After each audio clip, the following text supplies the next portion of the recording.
Hello, my name is Stephen Dean, and I'm co-founder along with Steph and Patrick of the Texas Dance Hall Preservation, the nonprofit that they've been talking about. I'm also the author of a book over here, Historic Dance Halls of East Central Texas, which I have for sale. If anybody would love to pick up a copy, I'd be glad to sign one. Take your money, whatever. It has tons of photos, probably of 8 counties in that very rich area between Austin and San Antonio and Houston, and that what I consider central east Texas. That's archival photos from some of the earliest halls on up to the 60s. As Patrick talked about, a lot of these halls go back into the late 1800s and what, because of the immigration patterns or whatever. These photos up here, I just have a slideshow. And I think there's about almost 600 photos. I've personally been to over 1,000 dance halls in Texas. Not all of them are historic necessarily. Some of them are halls that might have been built in the 50s. And it seems as though listening to Pud and everyone in Louisiana, that most of the halls seem to be in Louisiana have been built after the war. We have so many more historic ones in Texas that were built from the 1870s, 1880s, 1900s, 1910s, like that. And a lot of them are in great shape. A lot of them have some problems. My background is that my parents grew up having nightclubs, and my babysitter was generally a jukebox. And so I loved music immediately. I learned about Jimmy Reed and Fats Domino, and on the other hand, Hank Williams and Lefty Frizzell. Those were my babysitters. And I grew up loving the music industry. I wanted to be Elvis. I started playing guitar or drums and whatnot. And immediately when I was about 18, opened up my first club. So that's my background. I've been opening up nightclubs and music, involved in the music industry all my life.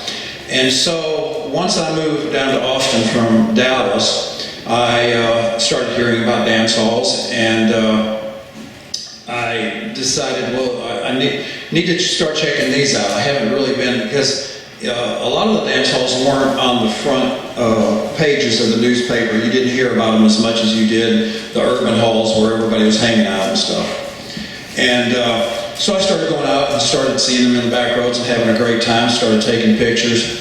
And I found something very special about them. I found out, I'm also a big history buff, and I found out that these halls, as much as I love music, these halls were the one most important facet of keeping Texas music alive. They're the ones where the music was born in Texas. They were raised, they were incubated. All the music, many times the color lines were crossed in these dance halls long before they were in the communities. They shared different types of music genres were played in them. Now a lot of times too, they were very segregated, but the musicians themselves were almost always the first ones to cross those color lines. They heard things from other cultures and put it into their own music. And in Texas, we're proud to say that we've got a lot of indigenous music that what we call conjunto music was kind of born there in Texas. It was when the Germans came over with their accordions, the Tejanos then picked up the accordions and adapted and started a new genre of music in conjunto. Western swing was also a melting pot of styles, from blues to jazz to country to swing, and therefore Bob Wills and Milton Brown then invented what we call Western swing. We also have tons of other kinds of music, and we have tons of different halls, and these musicians all these years would go from hall to hall and hall. What I found out also was that many times the halls in the concentrated areas were only a horse ride, day ride away from each other, which translated to about 25 or 30 miles. So in some counties you could go 25 or 30 miles and there'd be a new dance hall. And I talked to a fellow one time. I also have owned or managed 3 dance halls in Central Texas, and I was in Swiss Alp Hall, which is on the cover of that magazine back over there. And I was talking to an older fellow who was well into his 60s, and I asked him, he says, he was looking around like he'd been there before, and I asked him, I said, what you look at? He says, man, I've been in this hall before. And I said, really? I said, when was that? He goes, I think it was about 1951. So he had been playing in these halls since the 40s. He had told me, we did an interview, he lived in Lexington, Texas, and all his life as a musician, his profession was a musician. He played sometimes as many as 4 or 5 nights a week in the early days, and he never really traveled more than an hour and a half, 2 hours away from his home, so he could always drive back home. So that's how thick and that's how many that we had in Texas at one time. Now, today we have a lot of problems, and that's what they were talking about, to help get around these problems and maintain these halls and keep these halls alive. But there's still a lot of them in Texas, and things are changing. There's some good, some bad, but the music is the one thing that is always at the center of the core of these dance halls, and that's what we really want to maintain. Sometimes late at night I see the advertisements, Louisiana, and all of a sudden you see, come to Louisiana from your tourist department, and what is there? There's crawfish and there's accordions, and I want to go, it's like makes me want to go. It's very important that Louisiana, Texas, Mississippi, it's tied to music. That's where people from Russia and China and Japan or whatever, if they're coming, or even from Michigan or whatever, they come because we have something very unique in these states. And the number one thing is music, and food is another, and just our culture. People know about the Texas culture all over the world. People know about the Louisiana culture all over the world. So it's very, very important that we somehow retain these halls and this culture and this history and talk about it if we are to bring tourism dollars into these states. It's probably the single most, and certainly being from my point of view, the single most important thing that we have to bring tourists in. And it's a clean industry, and it's fun, and if you ever get a chance to go to Texas, go on the website, TDHP, find out some of the places that are nearby where you're going. Go to a dance hall.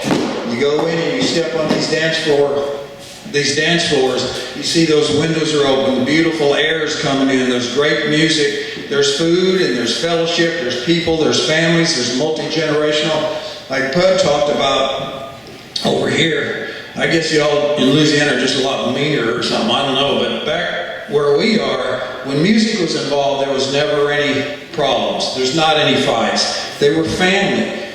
I don't know how many times I've heard people say, well, I learned how to dance Grandpa on his feet. And that little girl dancing on their feet, that's how they learned to dance. It was multi-generational, it was family. And that's what we want to keep and make sure that is a part of this whole dance hall situation, that it's family. And we just didn't have the fights because a lot of times too, these were in secluded, as Patrick talked about, these were secluded towns many times, and if Johnny the Johnson boy over here started a fight, not only would Mr. Johnson whip his butt, but everybody else in the whole community knew what was happening, and then he was like ostracized for the next week or two because everybody knew everybody. Everybody took care of her. There's a thing called community, and that's what it was all about. A lot of times these halls were community halls. They were multi-purpose.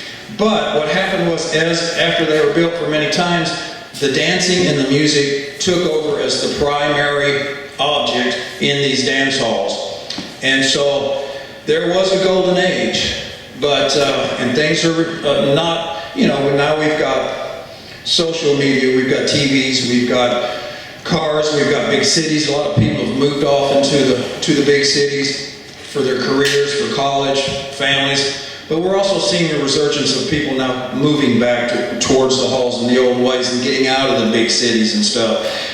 We also see a lot of people getting married, either at a nearby church or inside a hall, and then having the reception in the hall. That's a big business model that's happening now. People love that idea. People that have grown up in Texas but don't necessarily wear boots every day of the week, all of a sudden their wedding dresses on and they got boots on, and they've got hay bales over here, you know, back by behind the preacher and stuff. So, as Deb talked about, there's lots of different ways we can help with these halls.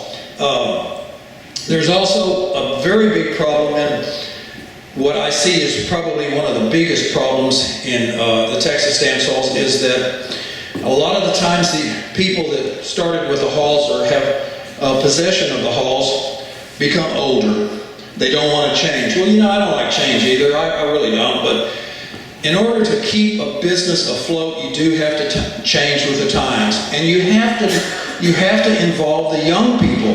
You can't just have 60-year-olds all the time having dances by the same 60-year-old band and expecting your sons and daughters that are 40 and then your grandkids of 20 to be coming in there listening to grandpa's music. It ain't gonna happen, you know? Sometimes it does when, you know, like me, I'm a retro guy. I like that old music and stuff, but most people don't, so you really have to adapt, and you have to introduce the youngsters into the halls and let them start having their events and let them bring their bands in and stuff. And a lot of these older people don't want to do that, so that's a big problem. Be sure and involve the youth.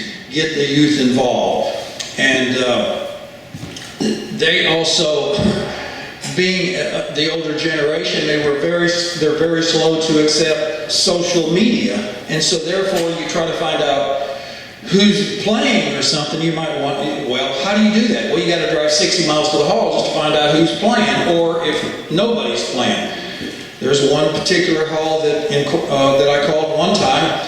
Now we have at Texas Dance Hall Preservation, there's a whole place that you can go and look and see who's playing and stuff. And so I called this one hall that was down in San Antonio, and I said, hey, I need to get a list of everybody's playing. He says, we don't like your type.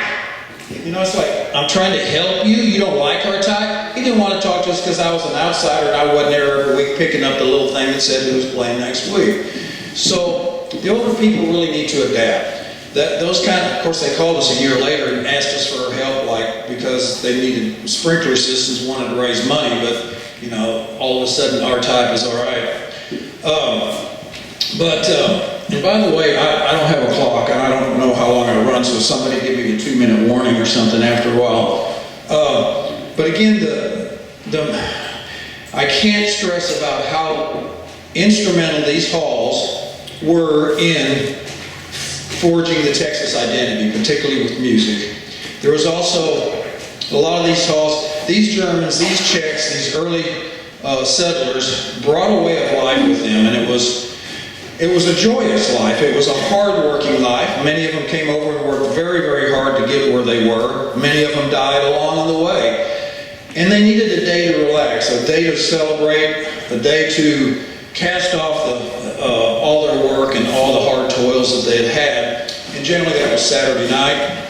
They'd have a barbecue. Of course, in Texas, we're very famous for our barbecue, so that is something else that the dance hall's part of the culture. As Patrick talked about, the architecture. Many of them were adapted to the harsh Texas landscapes that were changed. They brought a certain type or style of architecture over here, and then they had to adapt it to the heat and to wherever they were to Texas to make it work. And a lot of times too, now I don't need to keep bagging on the older people, but all of a sudden when air conditioning came in the 50s, everybody wanted air conditioning, and what they do is they clog up the windows, they put in these window units, and then all of a sudden they completely change the whole atmosphere of the dance hall. At Swiss Alp, which is a great example, nothing was ever built around it. Nothing was added on the sides or anything. So you open up all the windows. July evenings in Texas, which are probably the hottest in the country, is still very nice most of the time. I mean, maybe one time a year is it hot in there, but you go and you get some big industrial fans that you can buy at Home Depot or something. Get that air moving if the windows aren't working or whatever. But if you're having a good time dancing, you're going to sweat. What's a little sweat, you know? I'm very against adding this whole air conditioning heating into it, which also becomes a very big expense and a maintenance situation. And the other thing too about adding kids or the youth to it is that with the music, you need crowds. In order to keep these dance halls open, you need crowds. And you really need to find out who's popular, who's going to bring the crowds to your dance hall. So you really have to reach out to the youth to find that out. Again, you can't be playing the same band 20 years, 30 years all the time. So you really need to get the kids involved with the new music. And I'm not saying change the character of the halls. I'm not saying that. I'm saying just like a wedding, just like anything else, you add that to the mix. You adapt a little bit. I'm still a big fan of having, you know, I've seen Clifton Chenier, I've seen Michael Doucet, I've seen Nathan Abshire, I've seen these guys. You want those guys in your hall too, because that's the history. But they hand that history off to younger, other types of Western swing artists and Cajun artists and stuff too, and then they bring that up. You really need to just promote it, make sure using social media that you get it out there, and you adapt, you bring in variety, you use all different kinds of ideas, but you really try to keep the history intact, the integrity intact in these halls. Don't change them up, don't start knocking holes in it, don't start building stuff on the other side where the wind can't come through or whatever. And try to make it family-oriented. The last thing you want is if you become fight-oriented, then people are going to run. People don't want to go somewhere where it's known to be troublesome all the time. And you know, everybody thinks, well, they're drinking out there, so they're going to fight. Well, you know what? That's not true either. The Germans and the Czechs have been drinking for 5,000 years, you know, and they drink probably more than most of us, but they take care of it. They don't get in trouble. They don't fight. And music, I think, is another thing that brings people together. I've seen it in Austin all my life. I've seen it in these dance halls. When music is happening, people don't fight. It's fun. Everybody's having a good time. So if you eat, you dance, you're with your family and your friends, then you're going to have a great time. And man, you step in on those floors with those windows open and that music going and the smell of barbecue, there's nothing like it. Nothing like it in the world. And more as it gets promoted with TV and social media and whatnot, more and more people will embrace it, and I think we have a bright future with it. But you do need to plan ahead. As Stephanie says, you have to be smart with your money, you have to adapt, you have to bring in other fresh ideas, involve the youth, and just enjoy and preserve these because we are special in Texas and in Louisiana. We're actually very similar to each other. Y'all have Cajun and zydeco and jazz, and we have Western swing and hillbilly and jazz, and we have barbecue, and y'all have etouffee, but we have a good time, don't we? Do you ever go to a dance and people aren't having a good time? We're very similar. It's very similar ways to keep these halls alive and make sure that they are a part of our history and our culture, maintain them, and maintain the identity that I think the two richest states in the United States culturally are right here in Louisiana and Texas, and I think it's impertinent and it'll be almost damn criminal if we lose any more of these halls. It's that important for our identity and for our tourism and for us to continue to have a good time.